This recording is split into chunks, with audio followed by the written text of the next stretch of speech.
Welcome to mega 9 TV.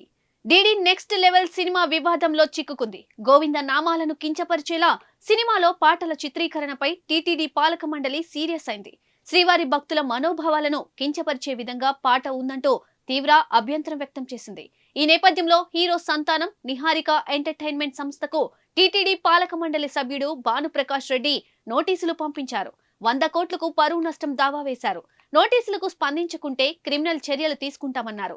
శ్రీవారిని కించపరిచేలా ఎవరు ప్రవర్తించినా ఊరుకునేది లేదని హెచ్చరించారు. కోట్లాది మంది హిందువులు అత్యంత భక్తి శ్రద్ధలతో నిత్యం స్మరిస్తున్నటువంటి గోవింద నామాల్ని తమిళనాడుకి సంబంధించినటువంటి నిహారిక ఎంటర్టైన్మెంట్ వారు డీడీ నెక్స్ట్ లెవెల్ సినిమాలో ఆ స్వామివారి నామాల్ని ఒక పాటలో అసభ్యంగా జోడించి గోవింద భక్తుల మనోభావాలు బాధపడే విధంగా గాయపడే విధంగా వివరించారు. అందులో భాగంగా టీటీడీ ధర్మకర్తల మండలి సభ్యుడిగా గోవింద భక్తుడిగా నేడు మా అజయ్ కుమార్ అడ్వకేట్ ద్వారా ఆ సినీ యూనిట్ కి సంతానం హీరోకి అలాగే నిహారిక ఎంటర్టైన్మెంట్ యాజమాన్యానికి అజయ్ కుమార్ ద్వారా మేము వారికి లీగల్ నోటీస్ పంపించడం జరిగింది.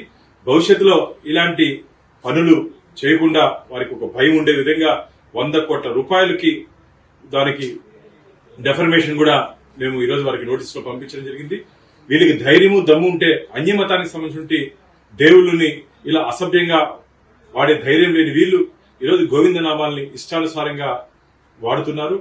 ఇది మంచిది కాదు. తమిళనాడు నుండి ప్రభుత్వం కూడా దీన్ని చూసి చూడనట్టు వ్యవహరిస్తుంది. అక్కడ డిఎంకే ప్రభుత్వం కూడా ఒక నాస్తిక ప్రభుత్వం కాబట్టి గోవింద భక్తులు వెంకటేశ్వర స్వామి భక్తులందరినీ దీన్ని తీవ్రంగా వ్యతిరేకిస్తున్నారు.